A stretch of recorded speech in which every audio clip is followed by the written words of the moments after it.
আসসালামু আলাইকুম ওয়া রাহমাতুল্লাহি ওয়া বারাকাতু। শুধু বিল্ডিং বানালেই আপনার বিল্ডিংটি টেকসই করবে না। আপনার বাড়ি করলেই ভূমিকম্প সহনীয় হবে না যদি আপনি সঠিক নিয়মে কাজগুলো করতে না পারেন। আপনার কষ্টের উপার্জিত টাকা দিয়ে একটি স্বপ্নের বাড়ি নির্মাণ করতে যাচ্ছেন, সেই বাড়িটি অবশ্যই আপনার ভূমিকম্প সহনীয় হতে হবে, যেই বিষয়টি আমরা বলে থাকি। এখানে যেই বিষয়গুলো আপনাদের তুলে ধরা হবে আজকে, কিন্তু এখানে বিমের রড বাঁধা কমপ্লিট হয়ে গেছে এবং সাইডে শাটারিংয়ের কাজ চলতেছে, সেটি গ্রেড বিমের। এখানে আপনাদের আমি আগের ভিডিওতেও দেখিয়েছিলাম যে রডের যে মাটামগুলো দিতে হয়, সেই মাটামগুলো কোথা থেকে কোথাও আটকাতে হয়, আর কেউ বা এটাকে এল বলে থাকেন। তো এই এলগুলো কিভাবে কোন রড থেকে কোথায় থাকবে সেদিকেও আপনাকে খেয়াল রাখতে হবে। এই বিষয়গুলো আপনাকে সর্বক্ষণ মাথায় রাখতে হবে। এরপর রয়েছে যে বিমগুলো, আপনাদের আমি ভিতরে নিয়ে যাব, সব কিছু আপনাদের ক্লিয়ারলি বোঝানোর চেষ্টা করব। এই রডগুলো আপনি যদি সঠিকভাবে বিমগুলো কাস্টিং না দিতে পারেন, মানে ক্লিয়ার কভারিং যদি ঠিক না রাখতে পারেন, তাহলে কিন্তু সেটি অনেক সময় ভূমিকম্প হলে সেই শোল্ডারটা ছুটে বিমের রড বাইরে চলে যেতে পারে। সেই জন্য এখানে দেখাচ্ছি আপনাদের এই বিষয়টি, যে এলের বিষয়টি প্রথমে দেখিয়ে নিচ্ছি। তারপর আপনাদের এখানে যে অনেকেই কলমের ভিতরে রড দিতে কি সমস্যাগুলো ঘটে, আসলে কলমের ভিতর দিয়েই বিমের রডগুলো দিতে হবে। সেই রডগুলো যদি আপনি সেইভাবে না দিয়ে থাকেন, তাহলে কিন্তু সেই কাজগুলো আপনি সঠিক নিয়ম নিতে পারবেন না। কেননা যে কোনো সময় একটি চাপ পড়লে সেই রডগুলো আপনার বাইরে চলে যেতে পারে। তো চলুন আপনাদের আমি ভিতরে নিয়ে যাচ্ছি সেই কাজগুলো দেখানোর জন্য।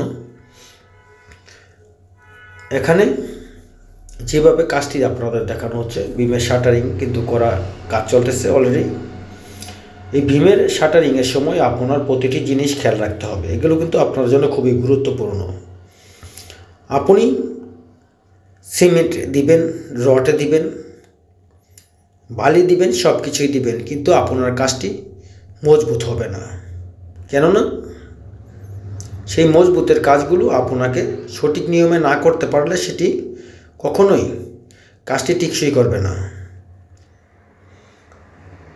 এখানে কিন্তু সিঁড়ি রুমটি আপনাদের প্রথমে সিঁড়ি রুমটি দেখাচ্ছি। এই বিল্ডিংটি কিন্তু খুবই অল্প জায়গায়, যেমন জায়গায় রয়েছে এখানে 27 ফিট, সেখানে নিচে রাস্তা রয়েছে 4 ফিট, সব মিলিয়ে 24 ফিটের মতন আপনার পাশে পাচ্ছেন, এবং লম্বায় রয়েছে প্রায় 52 ফিটের মতো।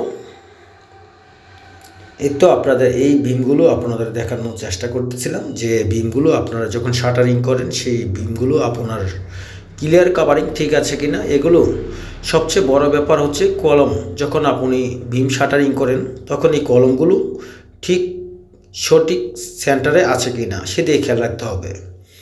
যখনই এদিকে একটি রড দেখবেন, খেয়াল করবেন এখানে পিলার ছাড়া যখন একটি বিম হয়ে থাকে, সেই বিমটি কিন্তু কোন রডটি ওপরে পড়তেছে সেটিও কিন্তু আপনাদের খেয়াল করতে হবে।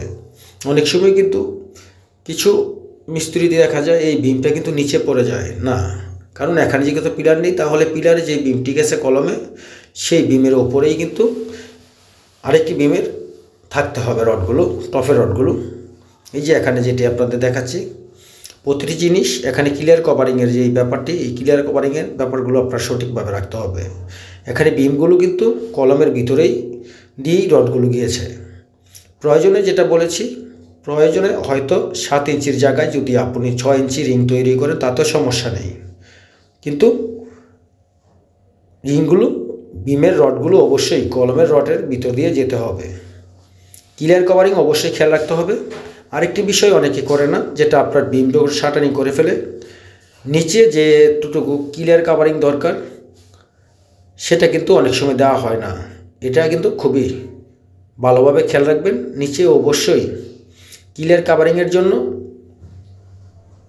অবশ্যই ব্লক ব্যবহার করতে হবে, খেয়াল রাখবেন এই বিষয়গুলো। এই বিষয়গুলো কিন্তু অনেক সময় দেখা গেছে সাইটে দুই সাইডে আপনি ক্লিয়ার কাভারিং ঠিক রাখেন, কিন্তু বিমটি ঠিকই গাঁথনির নিচে পড়ে থাকে। অবশ্যই সেটিকে ক্লিয়ার কাভারিং ঠিক মতো না রাখলে সেটি কিন্তু টিকসই করবে না, বিল্ডিংয়ে সমস্যা হতে পারে। যারা নতুন রয়েছেন আমার চ্যানেলে তাদের প্রতি রইল আন্তরিক শুভেচ্ছা ও অভিনন্দন। যারা ইতিমধ্যে চ্যানেলটি সাবস্ক্রাইব করেছেন তাদের প্রতি রইল আমার আন্তরিক শুভেচ্ছা ও অভিনন্দন। আর আমি কিন্তু আপনাদের বিল্ডিংয়ের কাজগুলো